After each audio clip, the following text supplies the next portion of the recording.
আসসালামু আলাইকুম, চাট ক্যানভাস চ্যানেলে সবাইকে স্বাগতম। আশা করি সবাই ভালো আছেন। আজকের ভিডিওতে আমরা রেনেটা লিমিটেডের প্রেফারেন্স শেয়ার ইস্যু ও তার প্রভাব নিয়ে আলোচনা করব।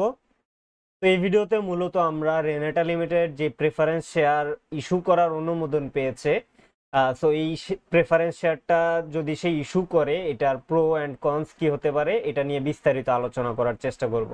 ভিডিও শুরু করার আগে আপনি যদি আমাদেরকে প্রথমবারের মতো দেখে থাকেন বা আপনি আমাদের চ্যানেলে এখনো সাবস্ক্রাইব না করে থাকলে প্লিজ সাবস্ক্রাইব দ্য চ্যানেল।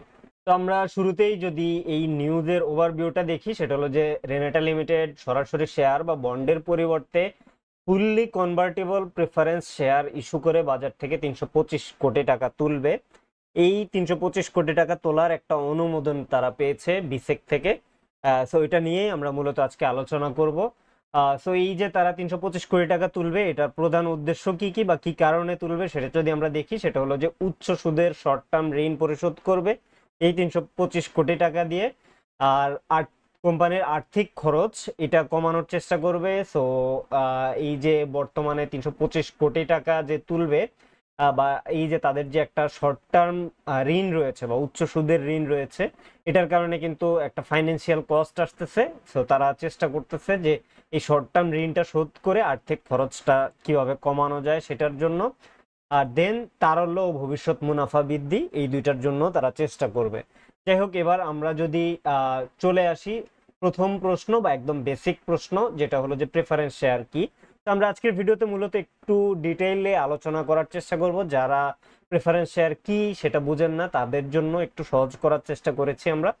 তো প্রেফারেন্স শেয়ার কি এটাতে যদি আসি, প্রেফারেন্স শেয়ার হলো এক ধরনের বিশেষ শেয়ার যা সাধারণ শেয়ারের চাইতে কিছু বাড়তি সুবিধা দেয়। এই বাড়তি সুবিধাগুলো কি কি? প্রথমে হলো ডিভিডেন্টে অগ্রাধিকার।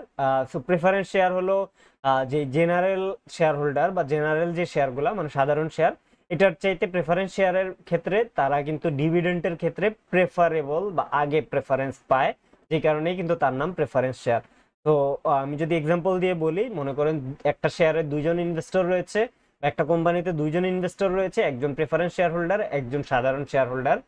তো একটা ডিভিডেন্ড যখন আসবে বা লভ্যাংশ যখন আসবে, তখন আগে প্রেফারেন্স শেয়ার হোল্ডার যিনি, তিনি আগে পাবেন। পাওয়ার পরে যদি লভ্যাংশ বা লাভ যদি থাকে, তাহলে যিনি সাধারণ শেয়ার হোল্ডার তারপরে গিয়ে প্রফিটটা বা লভ্যাংশটা পাবেন। তো এই ক্ষেত্রে কিন্তু ডিভিডেন্টে প্রেফারেন্স শেয়ার হোল্ডাররা অগ্রাধিকার পেয়ে থাকে। এছাড়াও তারা একটা নির্দিষ্ট পরিমাণ রিটার্ন পেয়ে থাকে। তো কিছু কিছু ক্ষেত্রে বা অনেক ক্ষেত্রেই প্রেফারেন্স শেয়ারের ক্ষেত্রে আগে থেকেই বলে দেওয়া হয় যে প্রেফারেন্স শেয়ার হোল্ডার যিনি, তিনি কত পার্সেন্ট রিটার্ন পাবেন। সো এটা আগে থেকে যেহেতু বলা থাকে, এটা একটা নির্দিষ্ট রিটার্ন। বাট ডিভিডেন্ড বা সাধারণ শেয়ার হোল্ডার যেটা, তাদের ক্ষেত্রে কিন্তু এটা ফিক্স করা থাকে না। তারা কোম্পানি কি পরিমাণ প্রফিট করবে বা লাভ করবে সেটার উপরেই কিন্তু যে সাধারণ শেয়ার হোল্ডার তারা কিন্তু সেটার উপরেই পেয়ে থাকেন। তো এটাকে অনেকটা চিন্তা করতে পারেন বন্ডের মতোই, যে বন্ডে যেরকম একটা কোম্পানি আগে থেকেই বলে দেয় যে আপনি কত টাকা রিটার্ন পাবেন, এই যে ফিক্সড একটা রিটার্ন পায়, অনেকটা ওইভাবেই চিন্তা করতে পারেন। বাট বন্ডের সাথে একটা পার্থক্য রয়েছে, সেটা হলো যে প্রিফারেন্স শেয়ারটা এরা কিন্তু কোম্পানির ডিরেক্ট মালিক এরকম বলা যায় না। কারণ কোম্পানি চাইলে কিন্তু এই প্রেফারেন্স শেয়ারকে বা যাদের প্রেফারেন্স শেয়ার রয়েছে, এই প্রেফারেন্স শেয়ারগুলোকে সে ইকুইটিতে কনভার্টও করতে পারে অথবা প্রেফারেন্স শেয়ারের ঋণটা শোধ করে দিতে পারে। বন্ডের ক্ষেত্রে হয়তোবা বন্ডটাকে কনভার্ট করা যায় না। তো কিছু কিছু বন্ডে কনভার্ট করা যায়, যেমন আমাদের মার্কেটে কিছুদিন আগে বা কয়েক বছর আগে এসেছিল বেক্সিমকো গ্রিন সুকুক বন্ড, যেটাকে কিন্তু বেক্সিমকো শেয়ারে কনভার্ট করা যায় বা কনভার্ট করার একটা অপশন রেখেছিল। তো ক্ষেত্র বিশেষ এটা আসলে বন্ডের সাথে মিলে যায়। যাই হোক, এছাড়া আরেকটা বাড়তি সুবিধা সেটা হলো, বা এটা আসলে বাড়তি না, একটা অসুবিধা, যেটা সাধারণ শেয়ার হোল্ডারদের কিন্তু ভোটাধিকার রয়েছে। বা এই কোম্পানিগুলোর যে এজিএম হয়ে থাকে সেখানে কিন্তু সাধারণ শেয়ার হোল্ডাররা ভোট দিতে পারে, বাট প্রেফারেন্স শেয়ার হোল্ডাররা কিন্তু ভোট দিতে পারে না। সো এই ক্ষেত্রে তাদের সীমিত ভোটাধিকার রয়েছে। তো আমরা যেটা বলছিলাম যে বাজারে, শেয়ার বাজারে প্রেফারেন্স শেয়ার এটা কিন্তু ডেট বা বন্ড, যেটা বন্ড আর ইকুইটির মাঝামাঝি একটা জায়গায় ধরা হয়। এটাকে পুরোপুরি আসলে বন্ডও বলা যাচ্ছে না, আবার পুরোপুরি ইকুইটিও বলা যাচ্ছে না। এটার আচরণ অনেকটা বন্ডের মতো, বাট এটাকে যদি বা যেহেতু আসলে পরে কনভার্ট করার একটা সুযোগ থাকে ইকুইটিতে, সেজন্য এটাকে একটা মাঝামাঝি ইনস্ট্রুমেন্ট হিসাবে বলা হচ্ছে। আমরা অলরেডি জানলাম প্রেফারেন্স শেয়ার কি, বাট রেনেটা কিন্তু জাস্ট প্রেফারেন্স শেয়ার দিচ্ছে না, তারা কনভার্টেবল প্রেফারেন্স শেয়ার দিচ্ছে। তো এই পর্যায়ে আমরা জানবো যে কনভার্টেবল প্রেফারেন্স শেয়ার জিনিসটা কি। তো কনভার্টেবল প্রেফারেন্স শেয়ার হলো এমন এক ধরনের প্রেফারেন্স শেয়ার যা নির্দিষ্ট সময় পর পর সাধারণ শেয়ারে রূপান্তরিত হয়। তো কোম্পানি যদি প্রেফারেন্স শেয়ারকে সুযোগ না রাখে যে এটা ইকুইটিতে কনভার্ট হবে না বা সাধারণ শেয়ারে কনভার্ট হবে না, তাহলে সেটা প্রেফারেন্স শেয়ার বা বন্ডের মতো আচরণ করে। বাট একটা নির্দিষ্ট সময় পর পর যখন আমরা বলছি যে এটা ইকুইটিতে কনভার্ট হবে, তখনই সেটা হয়ে যায় কনভার্টেবল প্রেফারেন্স শেয়ার। বর্তমানে যেটা বলছিলাম অলরেডি, যে কনভার্টেবল বন্ডও কিন্তু রয়েছে। সো কনভার্টেবল বন্ড আর প্রেফারেন্স শেয়ারের বৈশিষ্ট্য অলমোস্ট সেম। যাই হোক, আমরা কনভার্টেবল প্রেফারেন্স শেয়ারের ক্ষেত্রে যদি আসি বা রেনেটার ক্ষেত্রে যদি আমরা দেখি যে রেনেটার কনভার্টেবল প্রেফারেন্স শেয়ারটা কিভাবে কাজ করবে। তো এইটার মেয়াদ 6 বছর বা 6 বছরের জন্য তারা আসলে মূলত প্রেফারেন্স শেয়ারটা ছাড়তেছে, এবং তৃতীয় বছর থেকে প্রতি বছর 25% করে সাধারণ শেয়ারে রূপান্তরিত করার একটা সুযোগ দিবে তারা। দ্যাট মিনস আপনি 1, 2, 3 যখন চলে যাবে, 3, 4, 5, 6 এই 4 বছর আপনার কিন্তু 25% করে আপনার যেই প্রেফারেন্স শেয়ারটা রয়েছে সেটা কিন্তু সাধারণ শেয়ারে রূপান্তরিত হবে।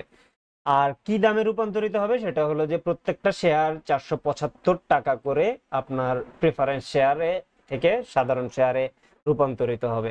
মিনওয়াইল আগের যে 3 বছর আপনি কিন্তু ওই সময়টাতে আপনি প্রেফারেন্স শেয়ারের যে লভ্যাংশ বা যেটা তারা অলরেডি ডিক্লেয়ার করে দিয়েছে বা নির্দিষ্ট অ্যামাউন্টে যেই লভ্যাংশের কথা আমরা বলছিলাম, এটা কিন্তু আপনি প্রথম 3 বছর পাবেন।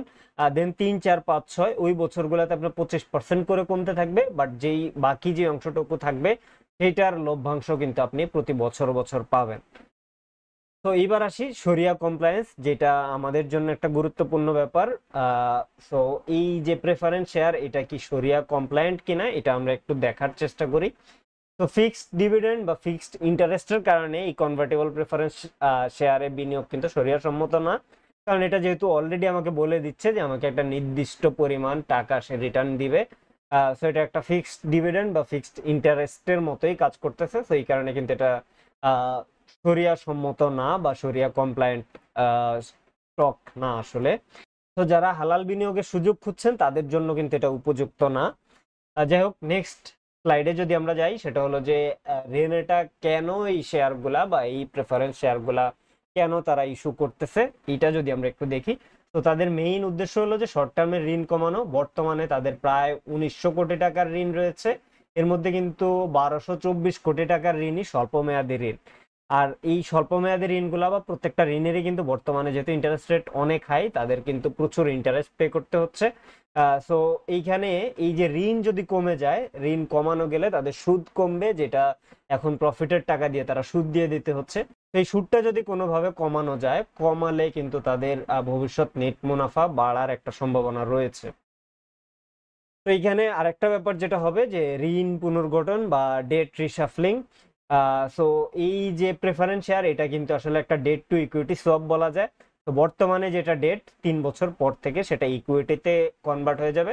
তো ডেট টু ইকুইটি রেশিওটা কিন্তু আস্তে আস্তে চেঞ্জ হতে থাকবে, এন্ড তার এই যে ডেটের সাথে ইকুইটির একটা সোয়াপ করা, এতে করে কিন্তু উচ্চ খরচের শর্ট টার্ম ঋণ ধীরে ধীরে ইকুইটিতে পরিবর্তিত হবে।